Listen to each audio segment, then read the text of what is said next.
It was a silent command to bring the criminals inside. The kidnappers were silent as they entered the room and kneeled in front of the throne. You know the reason have been brought here. You have been charged with the crime of kidnapping the crown princess. To this crime, you have both pleaded guilty. Mika? My father is speaking to me in a low voice. I turned to him, startled. Yes, Your Majesty? This crime was committed against you. As you are set to take my place, I would have you decide their punishment. I turn back to the kneeling criminals. The woman seems to quiver in her shackles, and the man is looking up at me with eyes that glimmer with unslashed tears. 2 years ago, Mother would have punished them with death. Even I was like thinking off of their heads. In that case, I will allow you to decide their sentence. Have the sentence them for 30 years. Huh. Thankful that the crown princess did not extend your sentence, even if it was committed in desperation for your crimes as masculine. Thank you, Your Highness. I notice the man is bowing to me. The woman does the same. Eventually, the two of them are led from the room. I glance over at Fritz, who flashes a subtle smile in my direction when he catches my eye. Father clears his throat. Now, I feel like, as if the divide these kidnappers mentioned should be addressed. I have already given many speeches in an effort to bring the citizens of NGL together. Now I realize that words are not enough. Action is necessary. And I am about to exit with Fritz when Father calls to us. I have something to discuss with Lord Fitzgerald. It shouldn't take long. Boy! I'm relieved you didn't shorten their time, Mika. Alternate timeline. And if I had? I would have been so angry at you. I would have been like, what? It would have been what? Like, what happens with my mother? What? You shit. What? Wait. What? I'll tell you about it another time. The short story is that the criminal who killed her was tried. The verdict was flawed. A flawed verdict. Anyways, I have something to discuss with His Majesty. He steps away and turns his attention back to my father. I glance curiously between my father and Fritz, but neither revealed the topic of their conversation. I am still searching when someone calls out my name, pulling me from my thoughts. Princess Mika! I turn on my heel and I see a familiar man standing. Is it?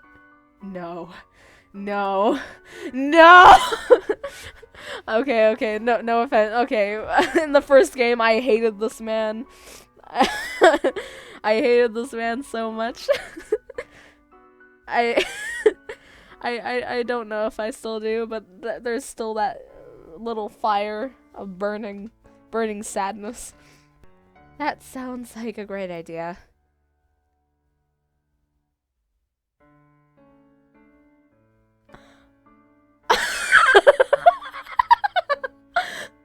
Bro, that was so weird. That actually horrifies me.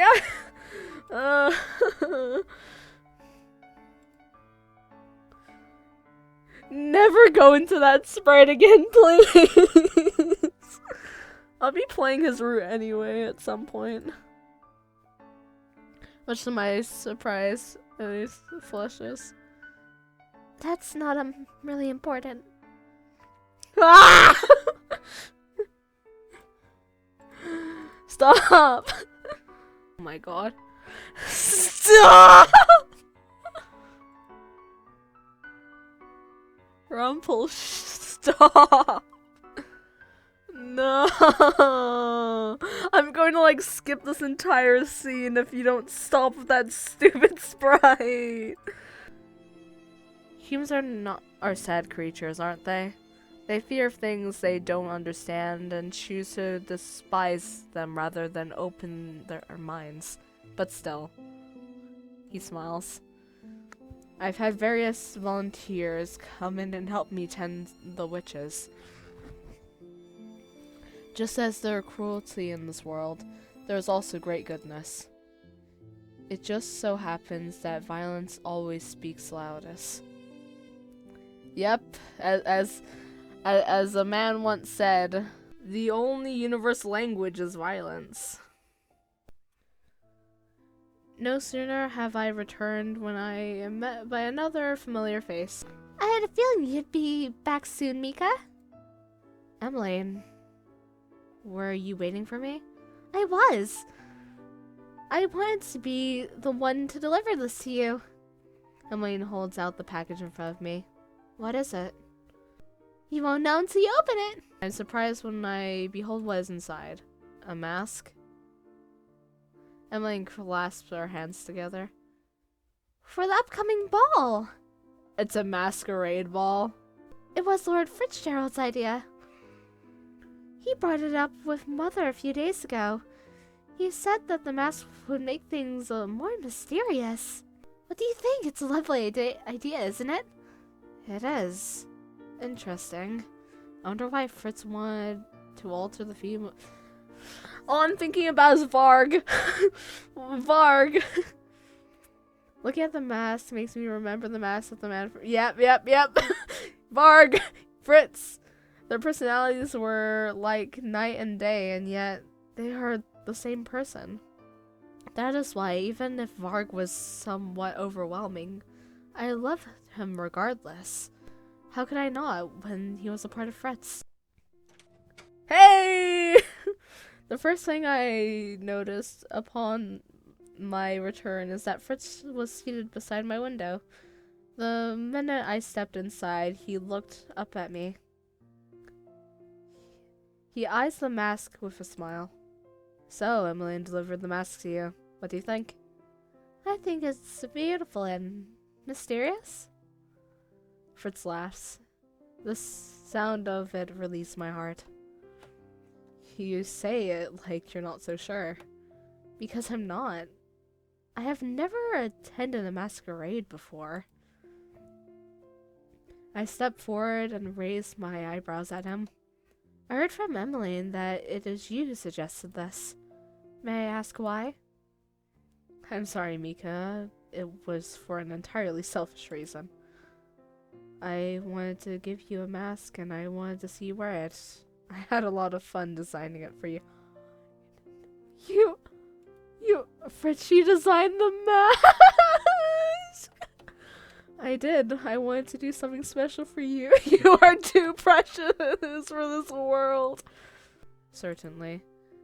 I've been thinking about it since this morning, so I'd like to share the story with you now, if you don't mind. I'm afraid it's a very dear tale, though.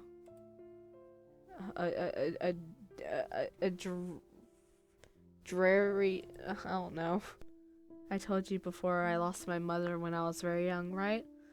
I was only 3 years old. That means this was before I was even born. Before Mother resigned. I put a hand in my pocket where I kept Fritz's knife, his mother's knife. Before he told me that if she'd had the knife on the day she was killed, things would have been different. Have I ever told you that my mother was a teacher, Mika? I look at him wide-eyed. No, you have not. She was a language teacher.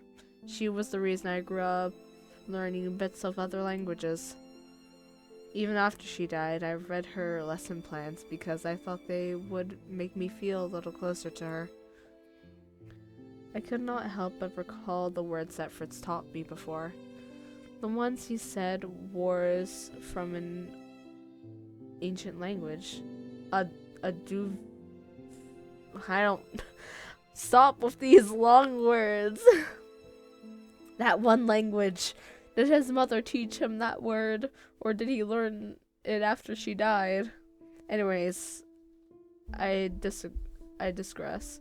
My mother was a language teacher who took on many students. Nobles, commoners, children.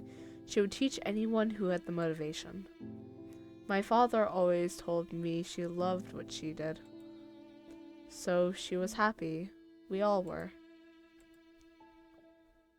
He leans against the wall with a sigh. Despite the sunlight blanketing the room, the air feels feels heavy. Then she took on the student that would eventually kill her.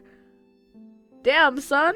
Then one day he came home covered in blood and told me that justice had been served. I stared at him. He killed the noblesman. I didn't realize it until much later, but yes, he made him confess, and he killed the nobleman himself. My father punished the nobleman where the law had not been yet. Well, there you have it. The story of my mother's death. I'm too young to remember it myself, but I've put the pieces together over the years. He looked at me expectantly. What do you think? What do I think? About the verdict. What would you have done differently from the king? Would you have let the nobleman go easily? Would you have shown the same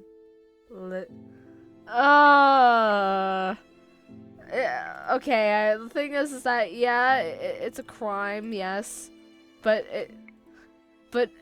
literally, I don't have the power to do anything, so, like, yes? No? I don't know, yes? I can tell by his expression falls that my answer takes him by surprise. As much as I'd like to say no, I also know that there is a reason the court has specific procedures for doing things. I think the same logic applies for other criminals too. Even if we have suspicions, we cannot act on things that we have not proven. We can only judge what we can see and what we witness, not what we assume. Alcaster ought to have brought the nobleman's confession to court and melted out justice that way, no matter the feelings he had for the king. I tried to measure Fritz's reaction, but he only looks thoughtful. I'm sorry, Fritz. No, don't be. He smiles at me gently. Above all else, I believe it's the most important for the trial to be fair. You really are wonderful, Mika. Oh my god.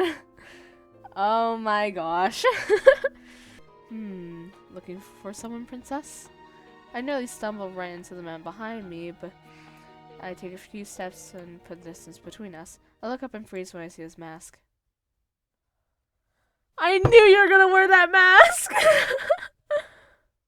Both his eyes and his mask were so familiar I could not help but be shocked. His face, complete with the cocky grin, gives me a strange sense of deja vu. I remember seeing this sight when you died in the first game. I cannot speak, only stare at him dumbfounded. It's been a while. The look in his face and the mask. It's Varg's face, but no, it cannot be. Varg does not exist anymore. Not as his own person. I'll have you know, I plan on going by a very different name tonight. Oh? Tonight, you may call me Varg. I stare at him, nonplussed. Oh! Bro, it's literally the same outfit, he just has a cloak on. Oh my god, that is so cool though. His cloak covers like his white side basically. Oh my god. Okay, Varg. Jesus. It still says Fritz. What do you say to just one dance, princess? Come on, I don't bite. Right. Okay. What, cat got your tongue? You know what, I want to play along. Possibly. Or scold him. I don't know. Play along. What, no wolf puns? You've lost your... I'm starting to have flashbacks to Miraculous Ladybug, you know? What, no wolf puns? You've lost your touch. Oh? He takes a step forward, and though I cannot read his eyebrows, it is impossible to miss the smirk on his lips. I may be a bit out of practice, but I think I'm better at wordplay with a certain dumbstruck princess. The difference between us is that I know how to speak without demeaning a person. I expected more flamboyance from you, Varg. Fritz shrugs. Sorry to disappoint, princess. Next time I'll make sure to dress in bright, gaudy colors just for you. I cannot speak. I don't know words. Please forgive me. He presses a kiss in the back of my hand. Then, much to my surprise, he pulls me towards him with a grin. Shall we dance? And it just ends there, okay? Okay, bruv.